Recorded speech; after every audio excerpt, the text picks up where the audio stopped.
नमस्कार दोस्तों, स्वागत है एक बार फिर से आप सभी का आपके अपने YouTube चैनल खुशहाल जिंदगी में। आप सभी को पता है गुप्त नवरात्रि का पावन अवसर चल रहा है। कल यानी कि 22 जून को है गुप्त नवरात्रि की चतुर्थी तिथि, जो कि गुरुवार को पड़ रहा है।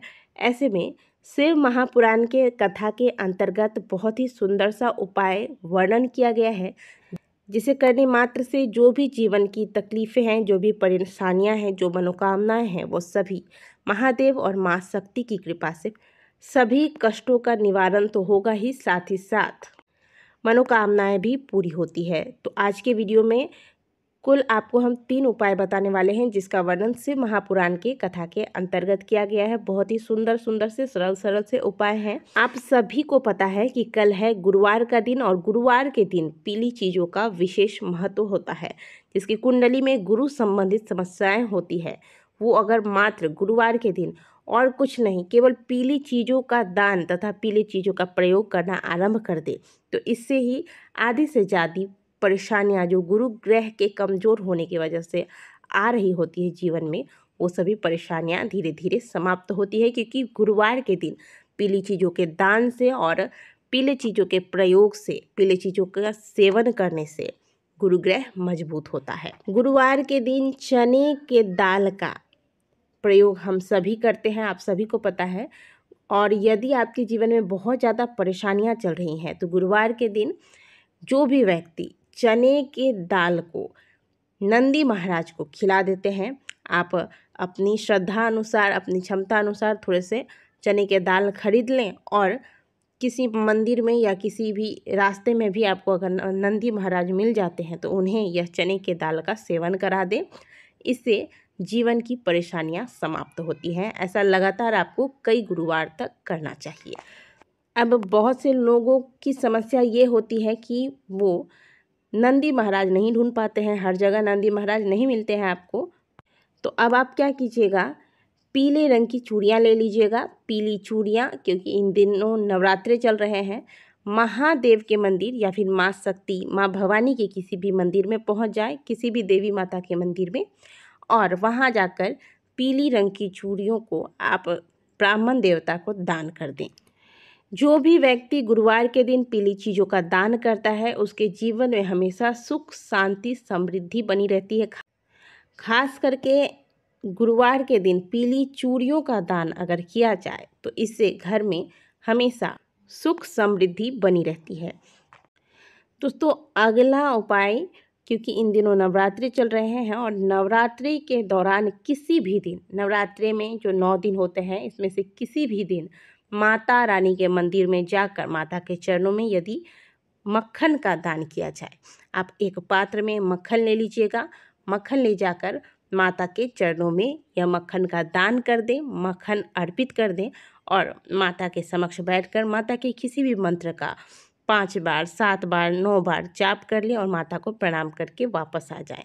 इससे घर में व पूरे परिवार में माँ जगत जननी, माँ भवानी की दया दृष्टि बनी रहती है। घर में पॉजिटिविटी आती है, घर की नकारात्मक ऊर्जाएं समाप्त होती हैं, तथा घर में कलेश समाप्त होता है। पूरे नवरात्रि में किसी भी दिन इस उपाय को किया जा सकता है।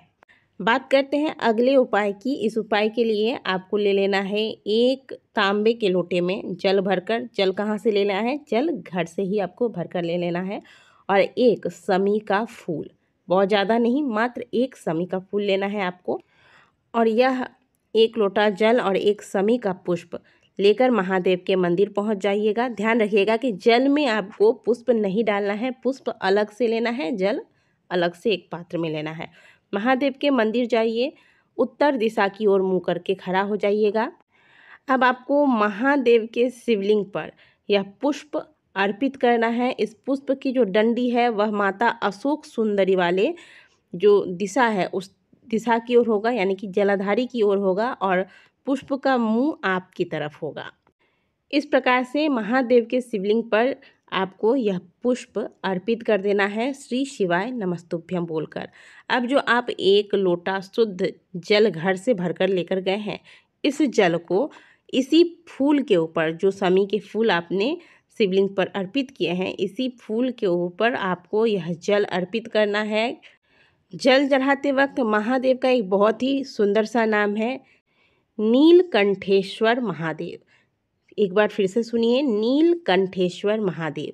नीलकंठेश्वर महादेव का नाम लेकर यह जल आपको महादेव के शिवलिंग पर उस पुष्प के ऊपर से अर्पित करना है। जल जब आप चढ़ाएंगे तो जल चढ़ाने के बाद यह जल बहता हुआ जलाधारी से नीचे की ओर गिरेगा।